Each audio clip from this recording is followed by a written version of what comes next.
शुक्लांबरधरं विष्णुं शशिवर्णं चतुर्भुजं प्रसन्नवदनं ध्यायेत् सर्वविघ्नोपशान्तये। अगजाननपद्मार्कं गजाननमहर्निशम् अनेकदन्तं भक्तानाम् एकदन्तमुपास्महे। वागीशाद्याः सुमनसः सर्वार्थानामुपक्रमे यन्नत्वा कृतकृत्या स्युस्तन्नमामि गजाननम्। शारदा शारदाम्भोजवदनावदनाम्बुजे सर्वदा सर्वदास्माकं सन्निधिः सन्निधिं क्रियात्। सदाशिवसमारम्भां शङ्कराचार्यमध्यमाम् अस्मदाचार्यपर्यन्तां वन्दे गुरुपरम्पराम्। कामकोटिमहापीठकामाक्षी पूतमूर्तये चन्द्रशेखररूपाय भक्ततीर्थाय ते नमः। अपारकरुणासिन्धुं ज्ञानदं शान्तरूपिणं श्रीचन्द्रशेखरगुरुं प्रणतोऽस्मि मुदान्वहम्। श्रीचन्द्रशेखरयतीन्द्रसरस्वतीनां शान्तान्तरङ्गकलिताखिलभावुकानां काञ्चीपुरी स्थितमहोन्नतकामकोटिपीठीं कामकोटिदेवीम् उपासितवतां चरणाम् उपासे। अस्मत् శ్రీ గురు చరణారవిందాభ్యాం నమః. ముందుగా అందరికీ పరమాచార్య స్వామివారి జన్మదినోత్సవ శుభాకాంక్షలు తెలియజేసుకుంటూ, మనం కొద్ది రోజులుగా అద్వైత ఆచార్యుల గురించి కొన్ని విషయాలు చెప్పుకుంటూ ఉన్నాం. దాంట్లో భాగంగా నారాయణుడు, పద్మభవుడు, వశిష్ఠుడు, శక్తి, పరాశరుడు, వ్యాసమహర్షి, శ్రీశుకులవారు, గోవిందయోగీంద్రుడు ఇలా చెప్పుకుంటూ భగవత్పాదుల వారు, తోటకాచార్య స్వామి వారు, హస్తాములకుల వారు, పద్మపాదులు, సురేశ్వరులు, ఆ పరంపరలో సర్వజ్ఞాత్మముని విద్యారణ్య స్వామి వారి వరకు చెప్పుకున్నాం. ఆ తదుపరి మనం అప్పయ్య దీక్షితుల వారి గురించి, అలాగే సదాశివ బ్రహ్మేంద్రుల గురించి కూడా చెప్పుకోవాల్సి ఉంది. ఇంతలో మనకి పరమాచార్యుల వారి జయంతి మహాపర్వదినం వచ్చింది కాబట్టి అప్పయ్య దీక్షితుల వారిది, అలాగే సదాశివ బ్రహ్మేంద్రుల వారి చరిత్ర తర్వాత చెప్పుకుంటూ, ముందుగా ఈ రోజు నుంచి ప్రారంభం చేసి స్వామివారు ఎన్ని రోజులు నాతో చెప్పిస్తే అన్ని రోజులు పాటుగా వారి చరిత్ర నాకు చేతనైనంత, తెలిసినంత మేరకు చెప్పాలని ప్రయత్నం చేస్తున్నాను. ఆదిశంకర భగవత్పాదుల వారు భూమి మీద అవతరించి 32 సంవత్సరాల కాలంలో వారు ఎంతో ఈ భారతావన్ని, అలాగే యావత్ ప్రపంచాన్ని అనుగ్రహించినటువంటి అపర పరమేశ్వర పరిపూర్ణావతారం భగవత్పాదుల వారు. ఆ పరంపరలో అనేక మంది మహర్షులు, మహానుభావులు అవతరించారు. కాకపోతే మనందరికీ తెలిసి మనకి చాలా దగ్గరగా ఉన్నటువంటి ఒక దివ్యమైనటువంటి మహత్తరమైనటువంటి పరమేశ్వర పరిపూర్ణావతారం శ్రీ చంద్రశేఖరేంద్ర సరస్వతి పరమాచార్య వారు. పరమాచార్యుల వారి గురించి ఇతపూర్వం ఎంతోమంది మహామహా పండితులందరూ కూడా వారి దివ్యమైనటువంటి ఆ సచ్చరిత్రను అనేక మందికి తెలిపారు. ముఖే ముఖే సరస్వతి అన్నట్లుగా రామాయణం ఎన్నిసార్లు విన్నా, ఎవరు చెప్పినా ఒక్కోసారి ఒక కొత్త విషయం వస్తూ ఉంటుంది. అలాగే పరమాచార్య స్వామి వారి గురించి మనం చెప్పాలి అనుకుంటే ఎన్నో విషయాలు కొత్త కొత్తవి పండితుల దగ్గర నుంచి వింటూ ఉన్నాం. దీంట్లో నాకుగా తెలిసినది అన్నటువంటి దాంట్లో 1980వ దశకంలో నేను మా గురువులు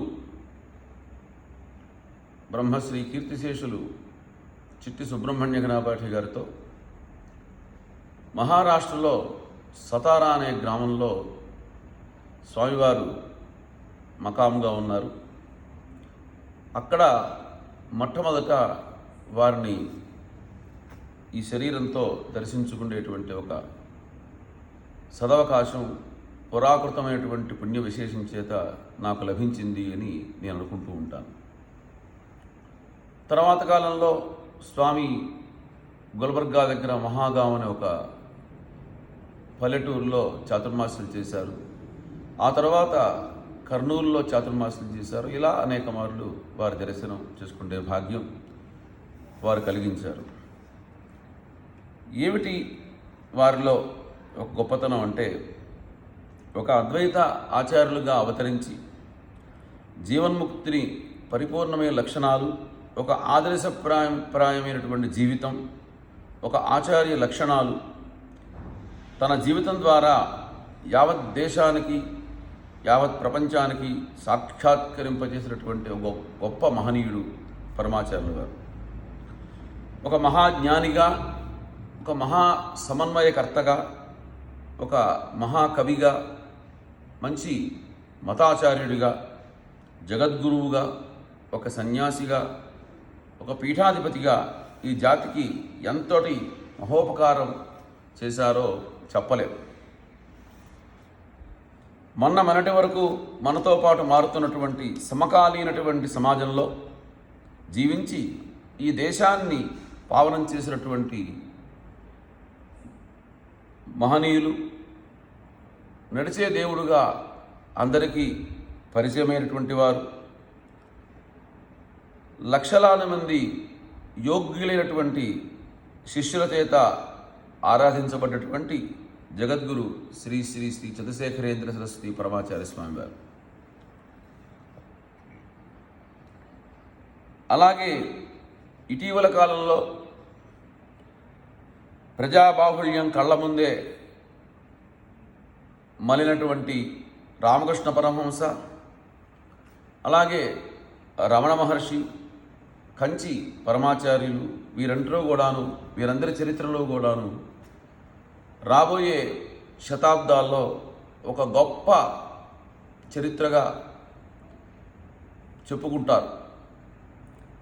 ఎంచేతనంటే వారు నడిచినటువంటి విధానము, వారు చేసినటువంటి ఉపదేశములు, వారు చేసినటువంటి సేవ, అటువంటి మహోన్నతమైనటువంటి వ్యక్తిత్వం, ఇవన్నీ కూడాను కలిసి ఒక మూర్తి యందు ఉండటమే దాంట్లో వైశిష్ట్యం.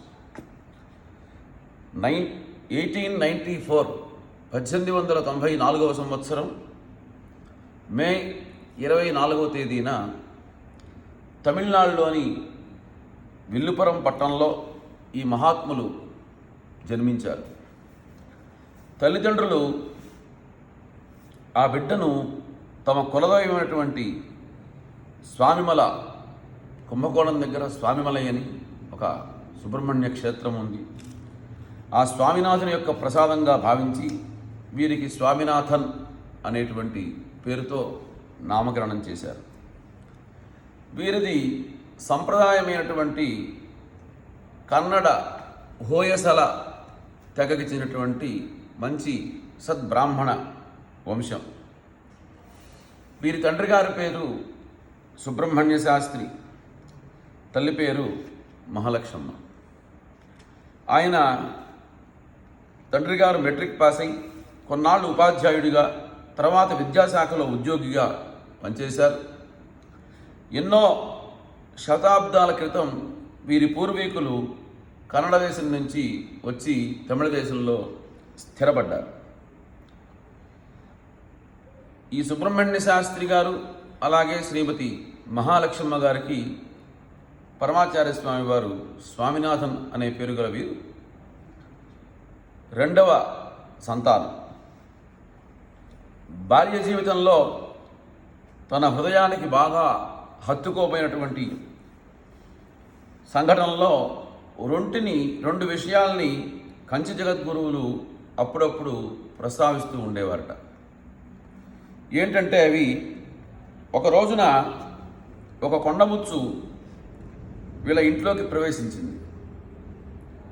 వంటగదిలో ఒక రాగి బిందెలో ఉంచినటువంటి బెల్లం కోసం ఆ తలను ఆ బిందెలో పెట్టింది.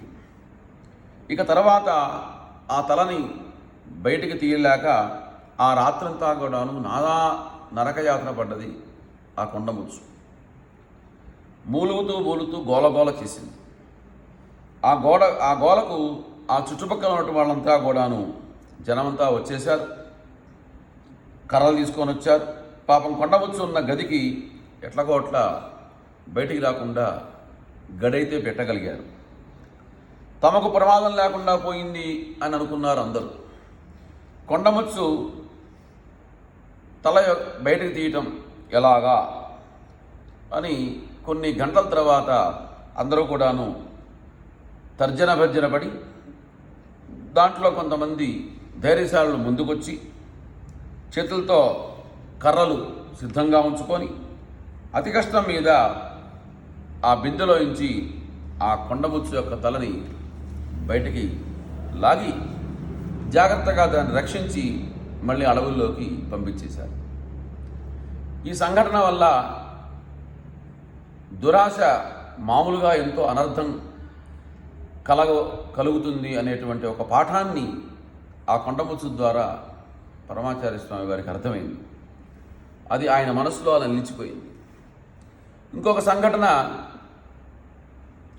స్వామికి 3-4 సంవత్సరాల వయస్సు ఉన్నప్పుడు వారి చేతికి పూర్వకాలంలో మగపిల్లలకు కూడా మురుగులు అని కడుతూ ఉండేటువంటి వారు. ఆ మురుగులు కట్టారు. ఆ రోజున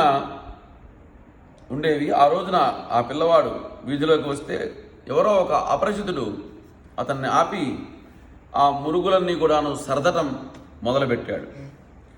ఈ మురుగులు వదులుగా ఇబ్బందిగా ఉన్నాయి, కొంచెం బిగుతుగా చేసి సరిపట్టేట్లుగా చేయమని ఆ మురుగులు తీసి స్వామివారు అతనికిచ్చారు.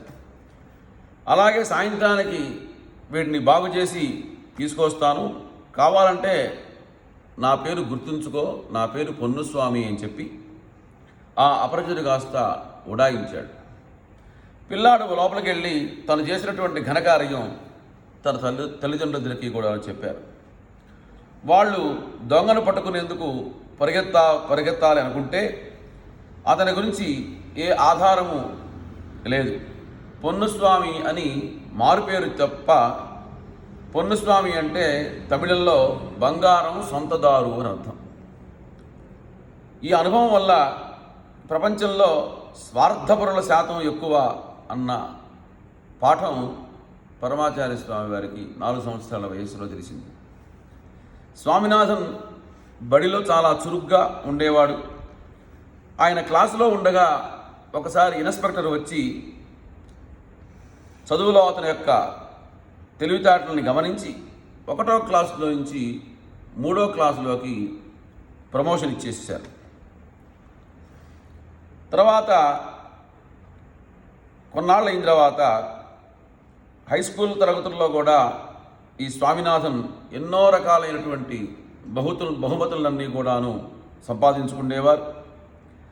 ఆ రోజుల్లో క్రైస్తవ మిషనరీ స్కూల్స్ బాగా ఎక్కువ ఉండేవి, ఇప్పుడు కూడా ఉన్నాయి.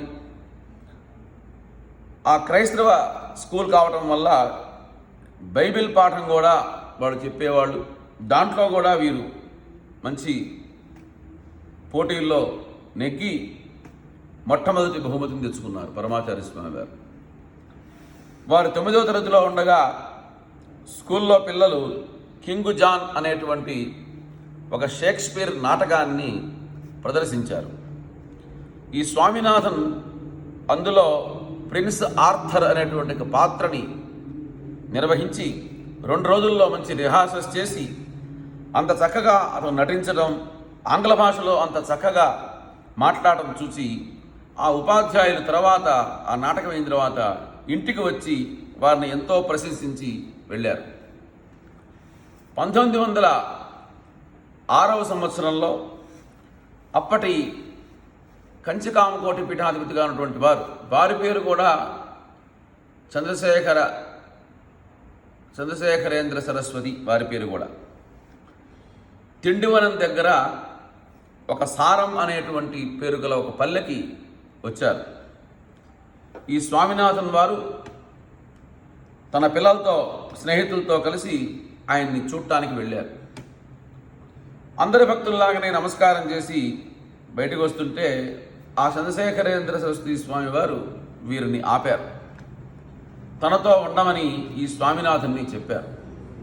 అడిగితే నేను ఉండలేను, నాకు స్కూలు ఉంది, పైగా నేను ఇక్కడికి వచ్చానని విషయం మా అమ్మకి నాన్నకి తెలియదు, నేను తొందరగా మా ఇంటికి వెళ్ళిపోవాలి అని చెప్పారట స్వామివారితో. అప్పుడు వెంటనే ఆ చంద్రశేఖరేంద్ర సరస్వతి స్వామివారు మఠం తాలూకు సంబంధించిన బండిలోనే ఈ స్వామినాథన్ని ఇంటికి పంపారు. స్వామినాథన్ ఇంటికి వెళ్ళగానే పీఠాధిపతి తన మఠాధికారులను పిలిచి, ఈ పిల్లవాడు ఏదో ఒక రోజుకి ఈ కామకోటి పీఠానికి అధిపతి కాగలడు అని చెప్పేశారు. ఆ పిల్లవాళ్ళలో మఠాధిపతిగా అవటానికి ఏ అద్భుత లక్షణాలు కనిపించాయో మరి ఆ మహానుభావుడికి తెలియదు. ఇది సరైన కొద్ది కాలానికి ఆ పీఠాధిపతి, ఆయన పేరు చంద్రశేఖరేంద్ర సరస్వతి అని చెప్పుకున్నాం, వారు విల్లుపురం దగ్గర కలవై అనేటువంటి ఒక గ్రామంకి వెళ్ళి కొన్నాళ్ళు అక్కడ ఉన్న తర్వాత వారు కాలం చెందడం జరిగింది. ఆ తర్వాత వెంటనే అక్కడ దగ్గరలో ఉన్నటువంటి ఒక వేద పాఠశాలలో వేదాధ్యయనం చేస్తున్నటువంటి ఒక బాలుణ్ణి తీసుకొచ్చి వారికి ఉత్తరాధికారిగా ఇవ్వాలి అని నిర్ణయించారు. ఎవరంటే ఆ వేద పాఠశాలలో ఉన్నటువంటి విద్యార్థి సాక్షాత్తు పరమాచార్య స్వామి వారికి పెద్దమ్మ గారి కుమారుడు, బంధువే, ఏకైక కుమారుడు. ఈ వార్త తెలియగానే పరమాచార్య స్వామి వారి తల్లిగారు, అయ్యో అక్కయ్యకి ఒక్కడే కుమారుడు, ఆ ఉన్న కుమారుడు కాస్త మరి సన్యాసం పుచ్చుకున్నాడు, ఈ పరిస్థితుల్లో మా సోదరి ఎంత బాధపడుతుందో అని ఆవిడ్ని ఓదార్చాలి అనేటువంటి ఉద్దేశంతో బయలుదేరారు. ఆ బయలుదేరినప్పుడు తనతో పాటుగా ఈ స్వామినాథన్తో సహా దిండివనం నుంచి రైల్లో కంచి వెళ్ళి అక్కడి నుంచి 25 మైళ్ళ దూరంలో ఉన్నటువంటి కలవై గ్రామానికి ఒక ఎద్దుల బండిలో వెళ్ళి చేరాలని నిర్ణయించుకున్నారు. ఆ ప్రకారమే ముందు కంచి వెళ్ళారు, స్నానం పానం చేసుకున్నారు, కంచిమఠంలోనే ఆగారు.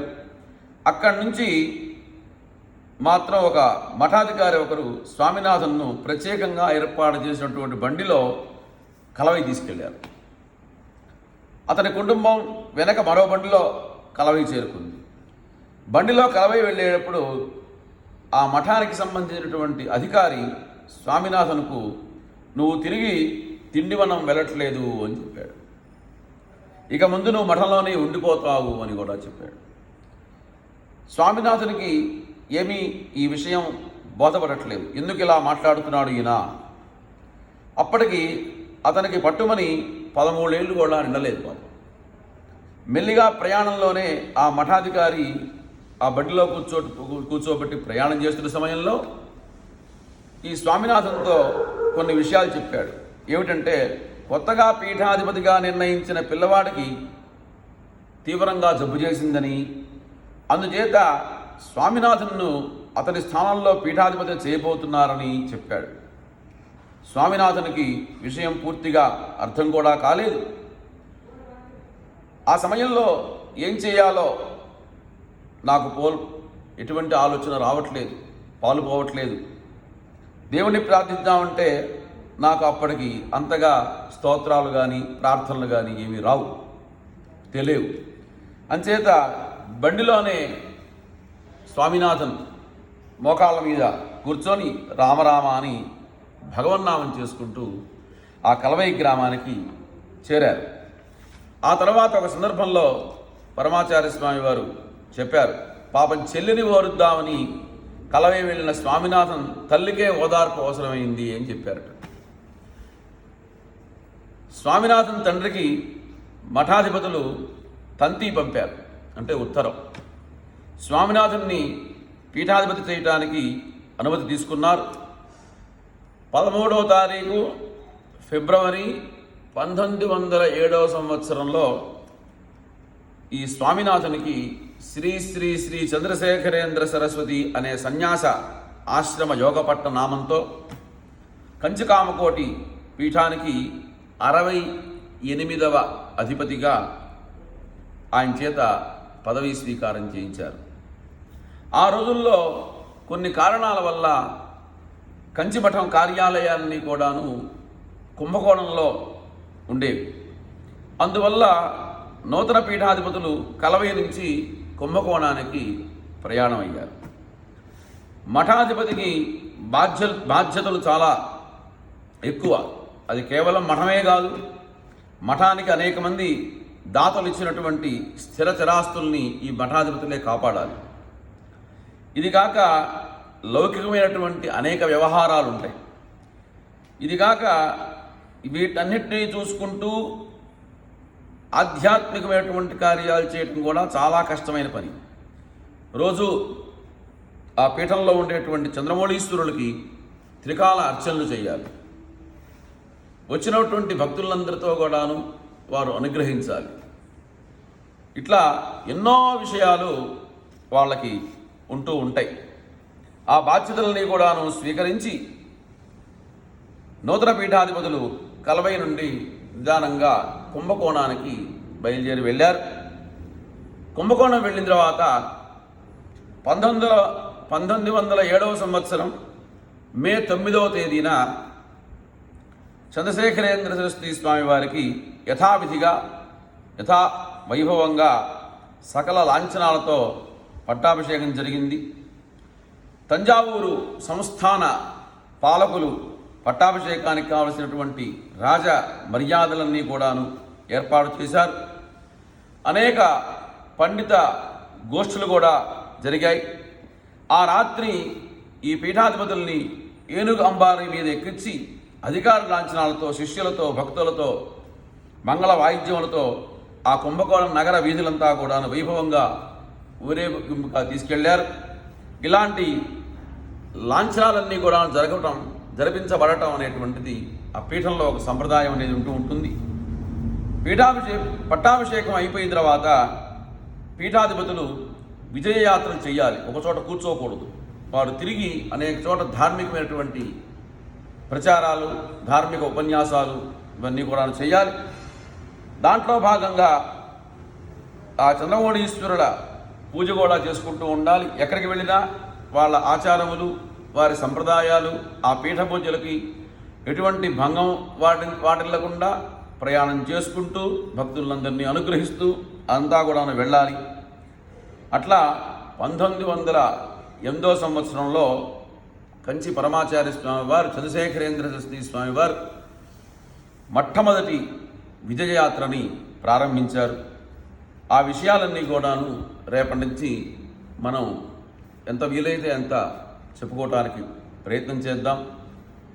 వైశాఖ బహుళ పాడ్యమి అనురాధ నక్షత్రం రోజున వారు జన్మించారు. రేపటి రోజున వారి యొక్క జన్మదినోత్సవం. మనం అందరం కూడాను చేతనైనంత ధార్మికమైనటువంటి కార్యక్రమములు వారి ప్రీతి కోసం చేసి వారి యొక్క అనుగ్రహాన్ని మనం అందరం కూడాను పొందాలి అని అందరికీ కూడా తెలియజేస్తూ, మనందరి యందు వారి యొక్క పరిపూర్ణమైన దివ్యాశస్సులు ఉండుగాక అని గురువుల్ని మరొక మారు ప్రార్థిస్తూ, సర్వం శ్రీ గురుపరదేవతార్పణమస్తు.